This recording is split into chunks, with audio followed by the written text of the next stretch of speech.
Hello everyone and welcome back to another Maidstone United preview. This time we're taking a little look at the Stones versus the Stones. It's going to be a little over a week now since our last game, considering the Solihull Moors game was postponed due to the passing of Queen Elizabeth during the week. However, that has given hopefully the team a bit of time to come back from that Gateshead result and restructure themselves going into this game at the Gallagher. So of course, Wealdstone are coming down. It's going to be Tuesday night, Tuesday the 13th of September, 7:45, and we're going to take a look in this video at how I think this game is going to go. So currently, the Stones, talking about Wealdstone in this case, are 6th position in the table. They are defying quite a lot of odds. There was many people who did tip them for relegation. I think in our season preview podcast, the Off Air podcast, I think I might have put them going down. Can't quite remember. I'm sure someone did. But a lot of people aren't tipping Wealdstone to do great this season, and they seem to be defying all the odds right now. One loss in their first 7 games, a 1-0 loss to Eastleigh, and their last 5 games have been very, very good as well. They've actually picked up 11 points in 15, which, I mean, anybody would take that against any opposition. They've got 3 wins, of course, and 2 draws. Their last 2 games being a draw against Woking, 1-1, and then another draw, 0-0 versus Yeovil, and then before that, 3 wins on the trot against Gateshead, Halifax, and Oldham. So, looking at the opposition they have faced, there's a few teams in there who aren't doing fantastically well this season. You've got, of course, Oldham maybe not doing as well as they'd hoped. Halifax, abysmal in the grand scheme of things, unfortunately. I do feel like I could say that as I've got a friend who's a Halifax supporter.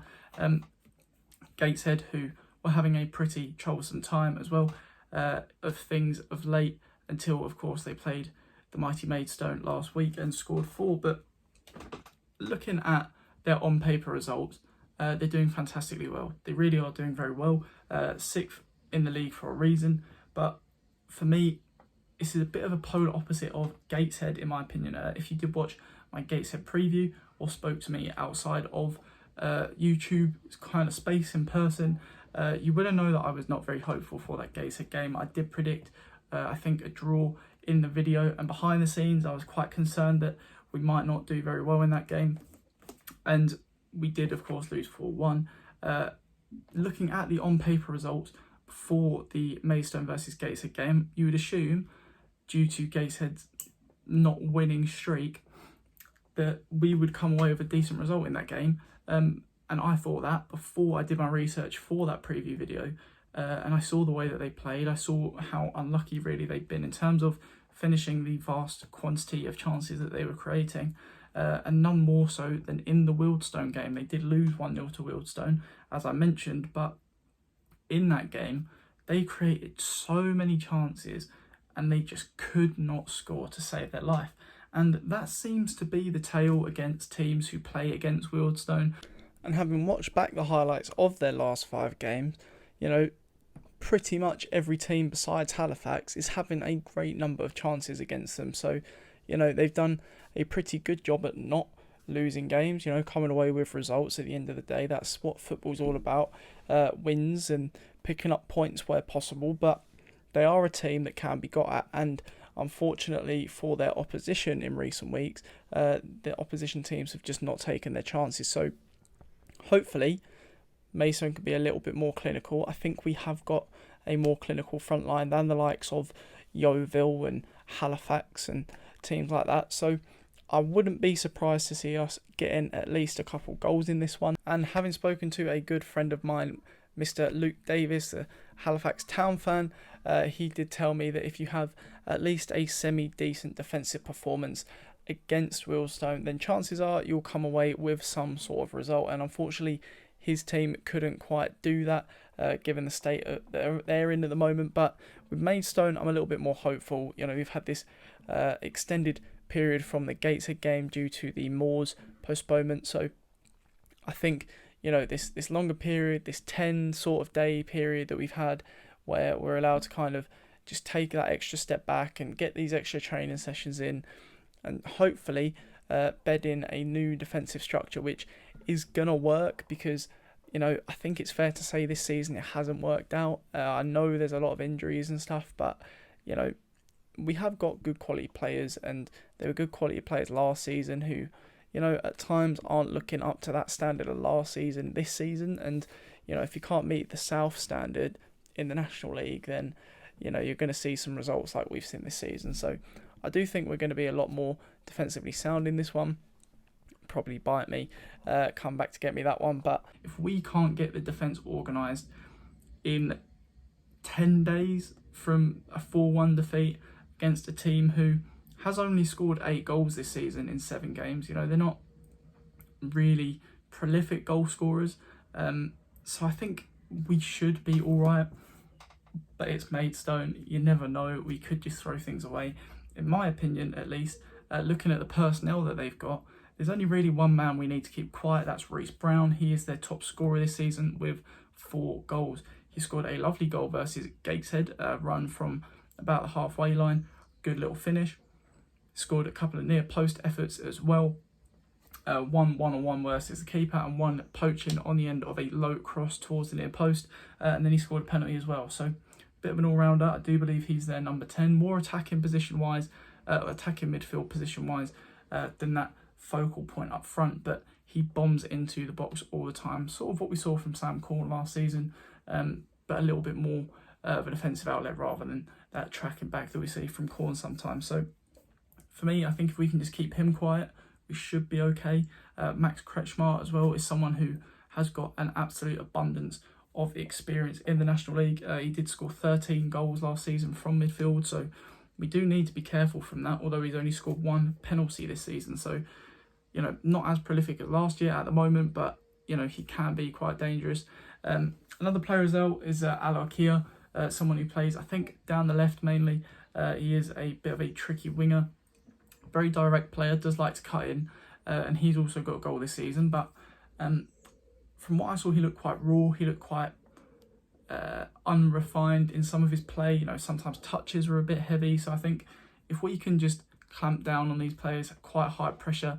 Another thing I did notice as well is that I'm not sure if this is just a home game thing for them that they try and do to try and control games at home. But they do play out from the back a lot, a hell of a lot, and they get caught out a hell of a lot. Against Yeovil, they tried to play out from the back almost every time in the highlights I was watching, and a lot of those times they were trying to pass from defence to midfield and giving it straight to a Yeovil player, or the goalkeeper was trying to hit it to a fullback straight to a Yeovil player. So I think being quite high up in this game, having a bit of recovery pace in behind is going to be the best approach. We do need to remain quite close, quite tight-knit. Try not to run after players as we've seen in recent weeks. You know, we've had quite an uncontrolled style of pressing lately, which just has not benefited us at all. The midfield has quite often been all over the place. You'll hear me banging on about in my videos how I don't think we've won a midfield battle this season. I've got a hair in my eye now, that's always good. But yeah, I don't think we've won a midfield battle this season, and by that I mean I don't think we've just, you know, been on top in the midfield for 65, 70 minutes in a game. I just don't think we've done that this season in any single performance. So I think this is our opportunity to do that. I think as long as we play a high press, we maintain the philosophy of being on the front foot, winning second balls, hopefully we can see an improvement from recent weeks. A little stat that has been coming, or a couple of stats that's been coming out as well in recent weeks, has been the interceptions and second balls won, actually. Jack Cooley is top in the league for both of them, which I don't know if that's a good thing or a bad thing, because for me, at least, interceptions and second balls are not something I usually associate with central defenders. Interceptions potentially, but I don't really think central defenders should be the main second ball winners or something like that. You know, you want to see your second balls won high up the field from, you know, long goal kicks or passes into the midfield, or, you know, loop clearances from a defender. You want to be winning your second balls up the field in the more attacking areas of the pitch, which will allow you to build and go forward quite quickly. Whereas it seems to be that we're winning the majority of the second balls in our defensive third, which tells me at least that a lot of the play is happening in our defensive third. So yeah, I don't know. It is a tough one. props to Jack Corley, at least for being top of those rankings. You know, it's better than not having any interceptions or second balls won, because God knows how many times people would have been through if he wasn't there. So hopefully the back four is going to be quite solid in this one. I think that is going to be the key to getting a result here. And like I said, you know, we've had adequate time to perform, so there's not really any excuses for this one. The injury situation doesn't seem to have got any worse, and we've had a significant period of time since the Gateshead game to bring some players in. So I would most definitely be expecting at least one player in for the game tomorrow, potentially two. I don't actually know anything in terms of names or positions or anything like that, but when it comes to bringing players in, you know, it's been a long time now since Hack has been talking about bringing these players in. Start of the season, he said he wants 2 in, got 1 in Liam Vincent. Then before or after Wrexham, he wanted, I think he said 2 to 4 players in, which if he had his way, he'd bring them in. Doesn't really seem like anybody's coming in on that front. For Wole, I think, you know, obviously came in on a permanent thing, but for me, you know, we need these signings in. There is a reason why Hakan wants these players in, and if he's not getting them in, you know, it's a sticky situation for everybody involved. So I do think hopefully we are going to be able to pull something off in terms of signings before this game. Hopefully, you know, with the almost a week and a half that they've had since the last game, there will be some players in training who have not been announced yet that can bed into the squad for this game in particular. So fingers crossed for a couple of defensive signings, or maybe a defensive midfielder. Of course, there are positions which are a little bit light in at the moment. But yes, I do think we're going to win this game. I do think we're going to win this game 3-1. The one being it's Maidstone. We always concede except against Torquay because they couldn't hit a barn door. And then the 3 just being the fact that I feel like Wealdstone have been hitting above their perch for a moment. I think it's time to kind of bring them back down. It's time we start turning up. We really need to rectify that Gateshead performance. And they've been kind of riding on this high, riding their luck a little bit against some of their teams in recent weeks in terms of their opposition. So I think 3-1 for this game. It's definitely going to come back and bite me in the arse, because why wouldn't it? Of course, the one time I predict a convincing win, we're probably going to get battered, but that is the way football goes. So don't take it too harshly if I am wrong or if I am right. I'm no oracle. So thank you all for watching, and I'll catch you in the next one.